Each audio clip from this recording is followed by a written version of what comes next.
Hey guys! Welcome back to Just Right Now!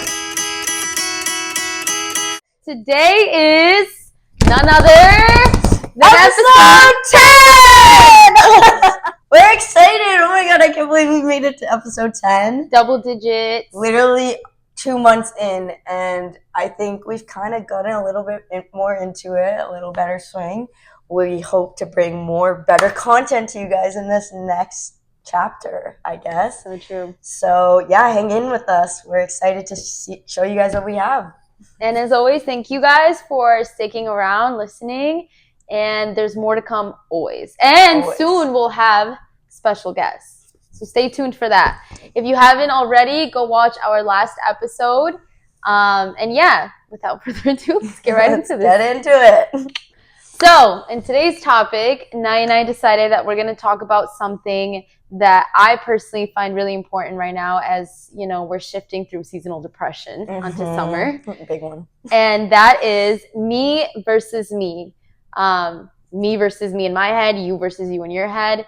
The whole concept of this is I feel like we all have that voice inside of our heads that tells us we're not good enough sometimes, or maybe persuades us to do self-sabotaging things, and we may not always know why or know how to differentiate that. But it's really important to understand that we all deal with it. Sometimes those voices can become really, really loud. And so it's important to recognize that that's human nature, and that just like those voices can seem so against you, you can also program your mind to have it be on your team, because who wouldn't want your own mind to be for you instead of against you?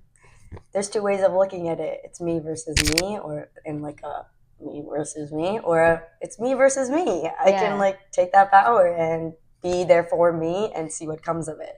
100%. So I think this is a really good topic. You bringing it up, I think many people deal with the voice inside their head that it's hard to escape sometimes. And I think it all starts with you. Like, if you want to kind of try to figure out, oh, I'm going through this in this moment and I don't know how to go about it. There's so many expectations. There's so many things, whatever. We set our own expectations for ourselves. We think it's other things that are put onto us of like, my parents want me to do this. I should do this for the club I'm in. I should do this for school or whatever. But we put those expectations on how we want to do in those mindsets. And it's that voice inside that is like, you have to do it like this, you have to do it like that, whatever. And it can get very hectic when you are losing control a little bit in your life, and especially in our 20s. I think there's a lot of... Our minds are so powerful. Yeah, it can go against you in many ways. And it's scary. How do you think being in your 20s, me versus me, has helped you? I know we could think about it in a negative way, but what do you think it could? How do you think you could see it in a positive way? That it's helped me. I think it's helped me develop like a very stern level of discipline. Like, I feel like on those days in your 20s when you're in college and you don't want to go to class or you don't want to do that assignment, I think it's one of those things where you have to remind yourself that it's just that voice in your head that's telling you that tomorrow, or I'm lazy, I don't feel like it today.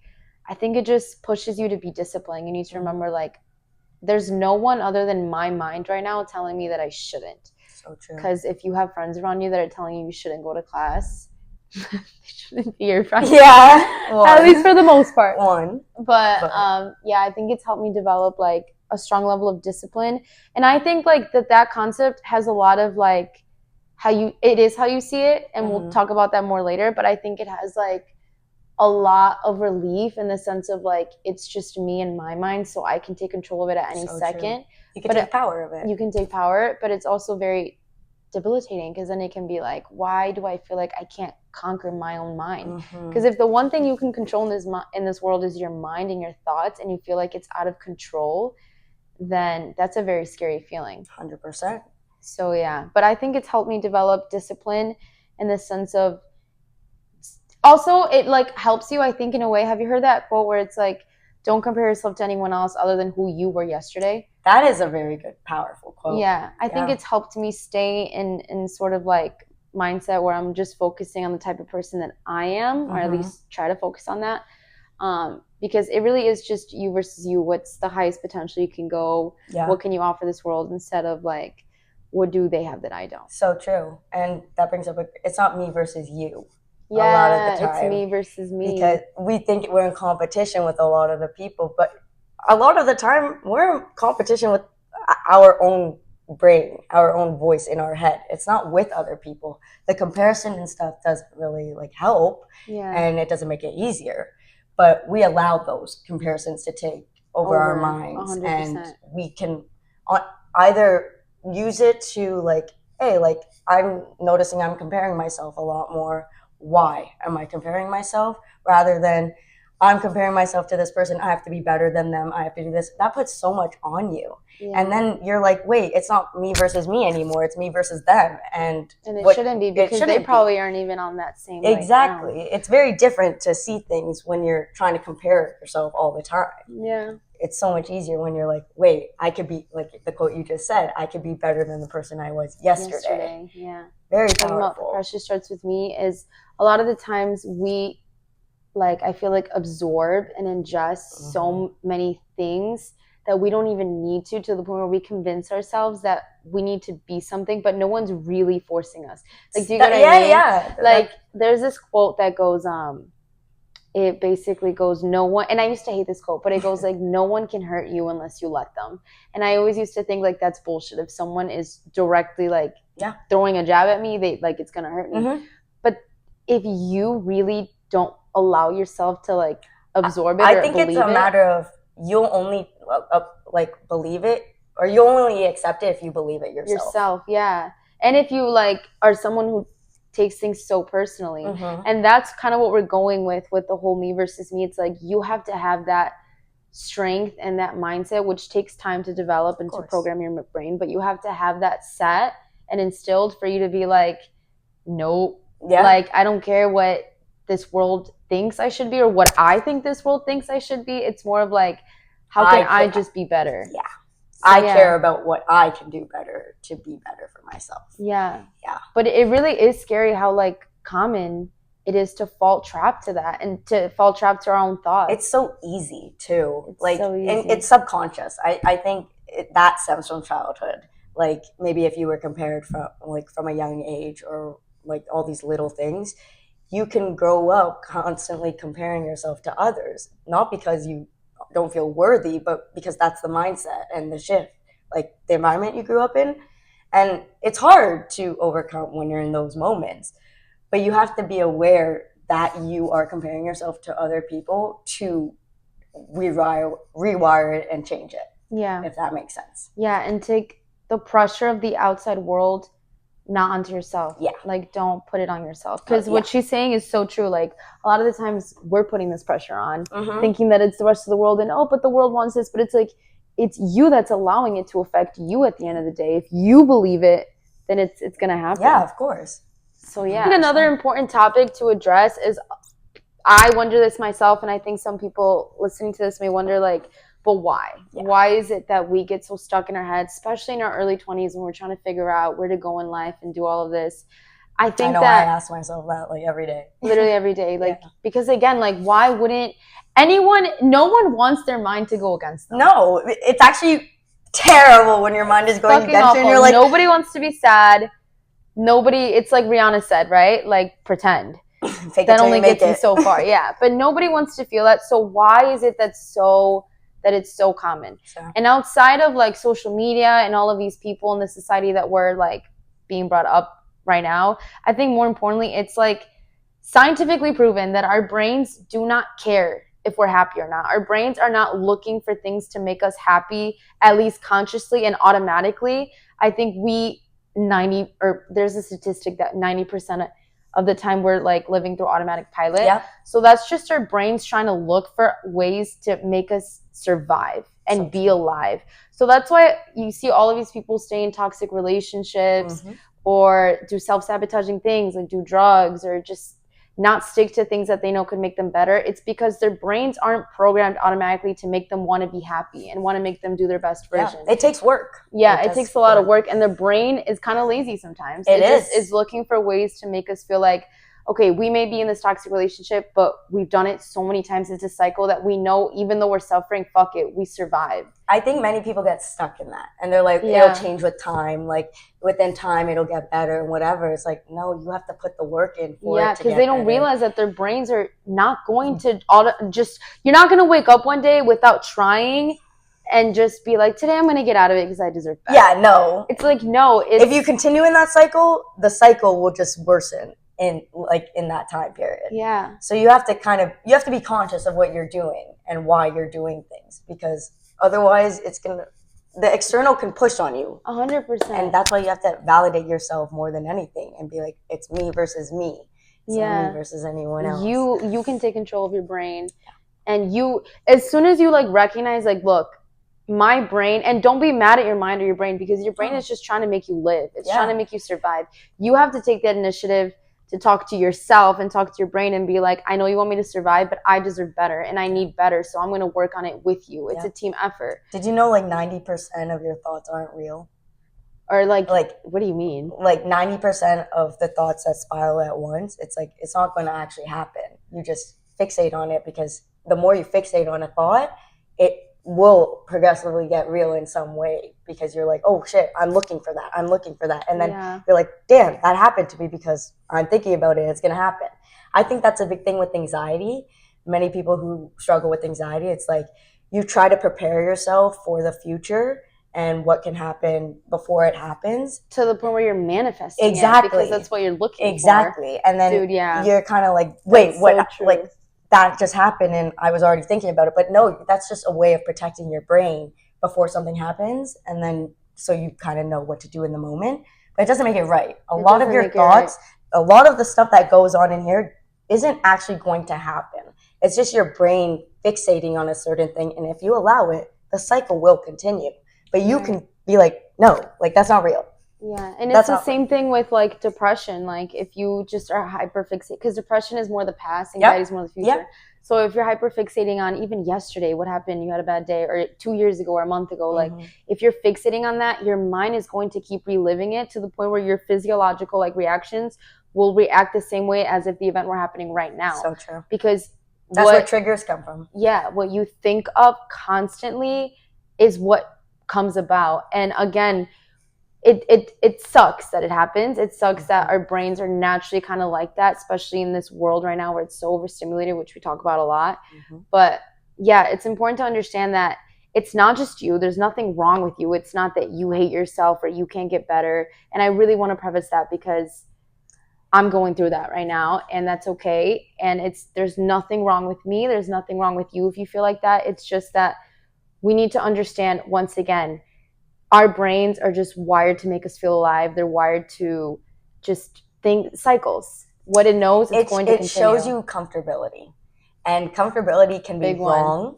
It just because you're comfortable doesn't mean it's right.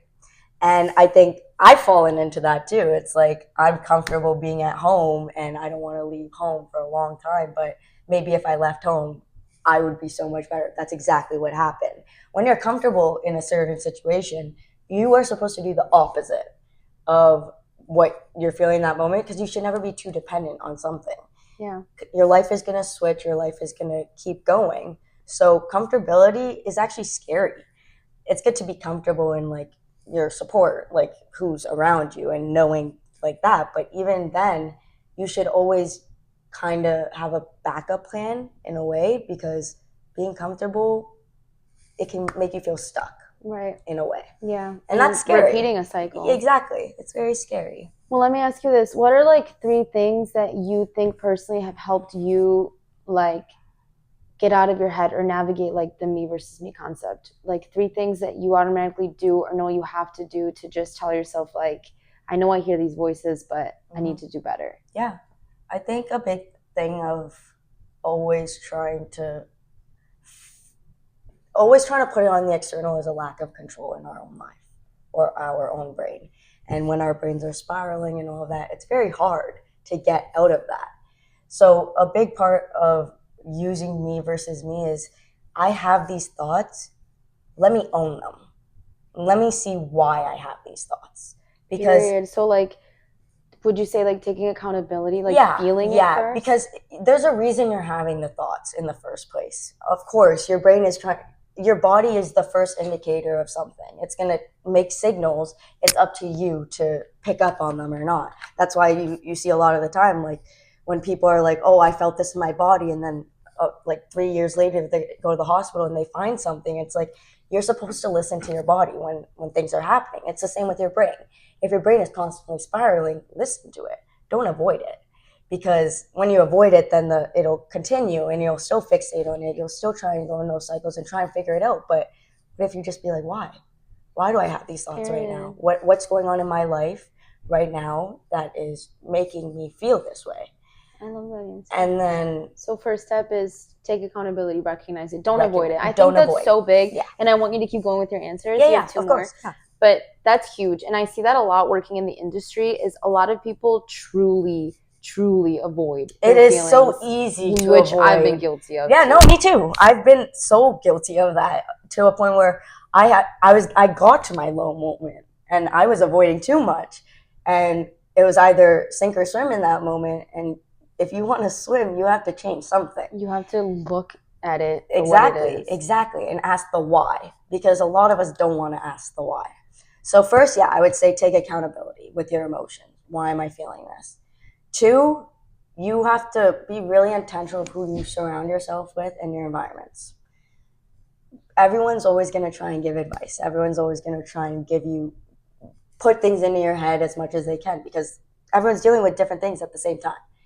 But if you are intentional of who you're surrounding with, being like, I'm at a low moment, this person can help me, and they're also supportive of what I'm going through, you are supporting you. It's also still you versus you, because you're allowing that help.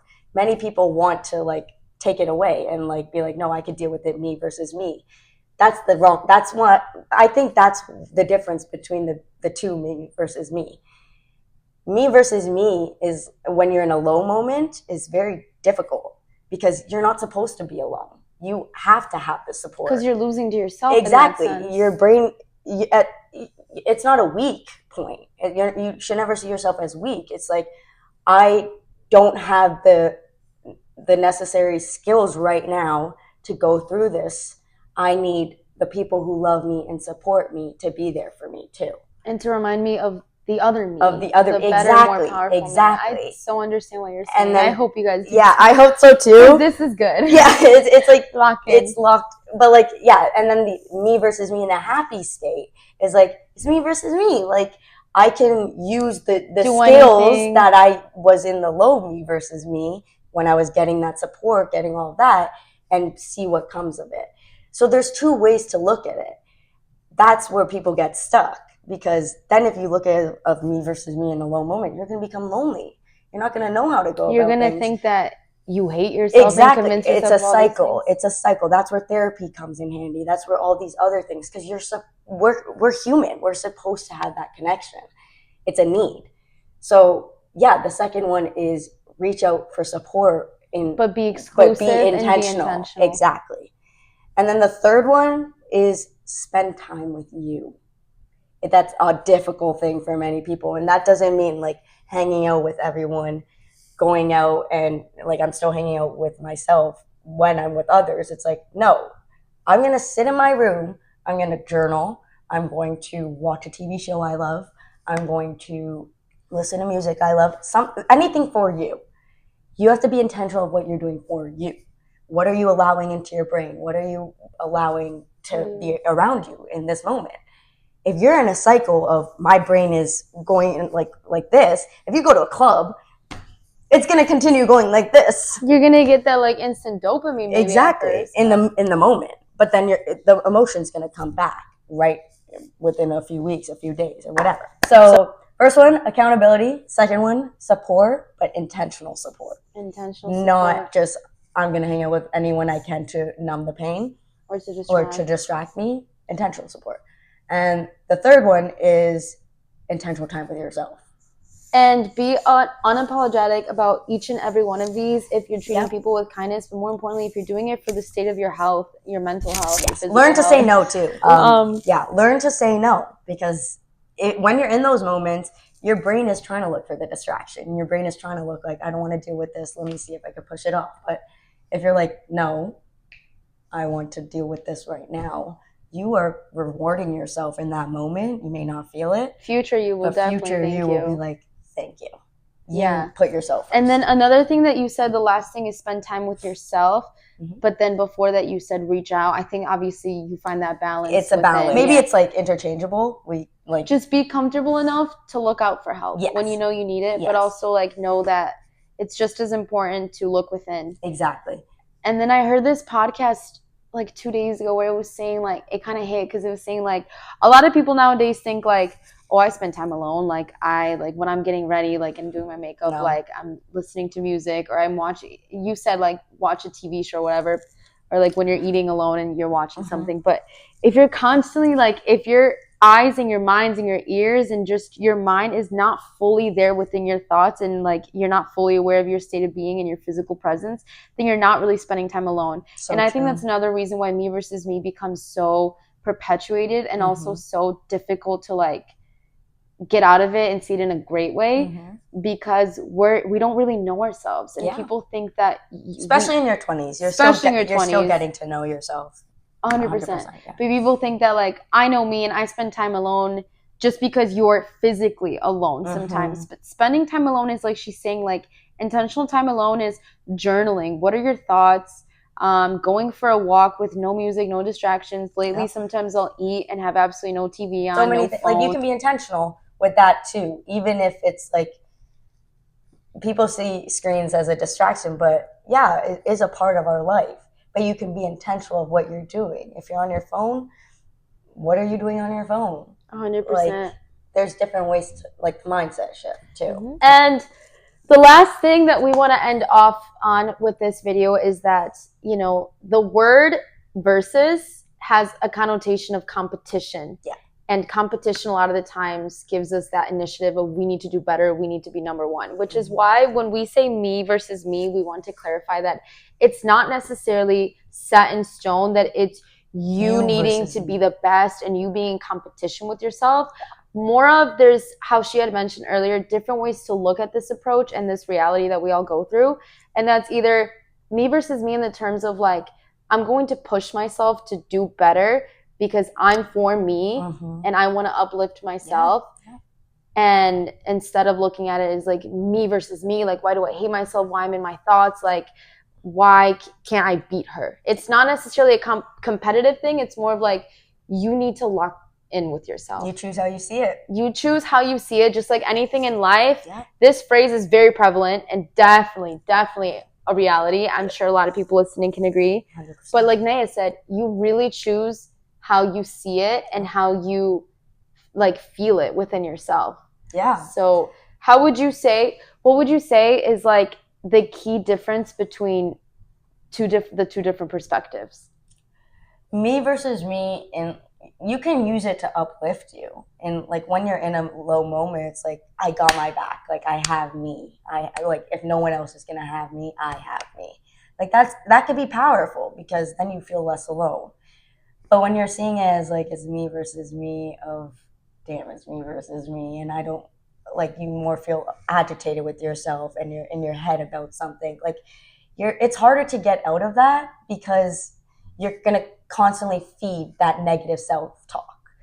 Negative self-talk actually has a really big impact. I don't know if you've ever experienced this where it's like I'll be in class and I'll get a question wrong, like we're doing a thing and I'll be like, Naya, I'm so stupid, or like that's like a little thing, but to the greater picture it doesn't mean anything, but to me it's like it does, a whole right? thing. And that's me versus me in a negative way. Right. That's my brain talking, because just because I didn't know the answer on automatic pilot too, like exactly. It's not like, and dude, this is a perfect example. Okay, when I was at work like 2 days ago or a couple days ago, my coworker and I were like together and we were rolling silverware, and she goes, oh, my fat ass is hungry right now. I was like, don't say that, you're just hungry.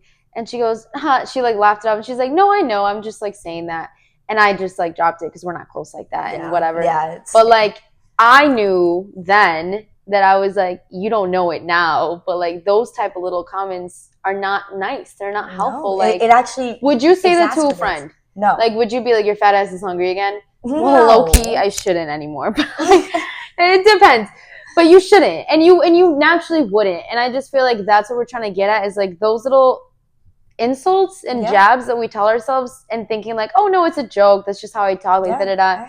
Your mind does not know that. No. Remember that. It doesn't know the difference. It's not meant to make you the best automatically or the happiest or the most confident. You train it to become that. So true. And you can either train it for the better or the worse. That's where neuroplasticity comes in. Like, you are training your brain to listen to those negative talks. Like thoughts. Or to any thoughts. Like anything that you are surrounding yourself with, any environments, anything you tell yourself, you're listening to yourself.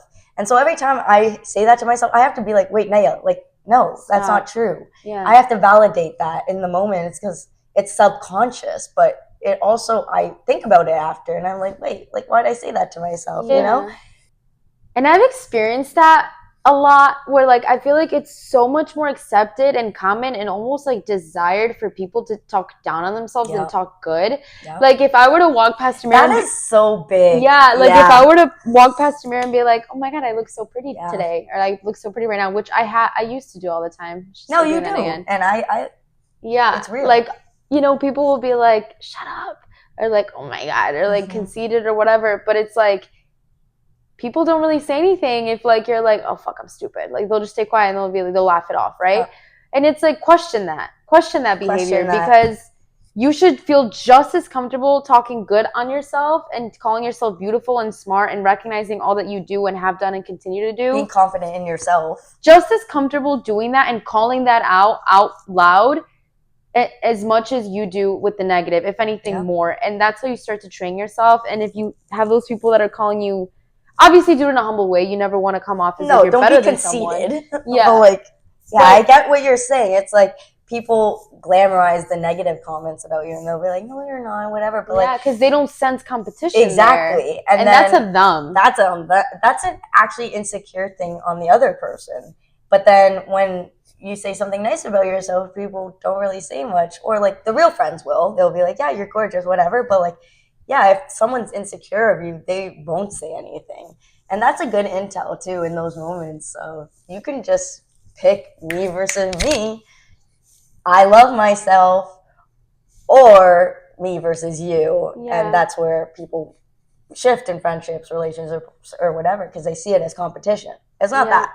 Exactly right. And how she had mentioned neuroplasticity, and how we also mentioned how it's different perspectives that you can see it in.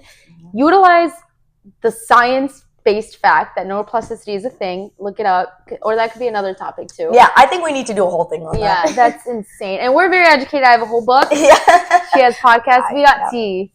But anyway, use that reality as a way to be okay with the fact that it's not only just like a different perspective in the sense of you'll wake up one day and choose to see differently. It's just like, because we're able to change the way our thoughts manifest into our behavior. It's the consistency. Use neuroplasticity as a way to change the perspective and to see it better and to keep it more stable. Use it as a hope. Like, it's possible to not stay stuck in those thoughts. Because many people think like, oh, I'm down right now, I'm going to be here forever. And that's where many people like often sadly take their lives, or all the like difficult things. But like, you don't have to stay stuck in those low moments. There are so many things that can change just by little steps, by little things. So that voice inside your head, it is me versus me, but it's me versus me to lift you up, knowing you have a person, like someone to help you up. It's not me against me. Right. Does that make sense? Yeah.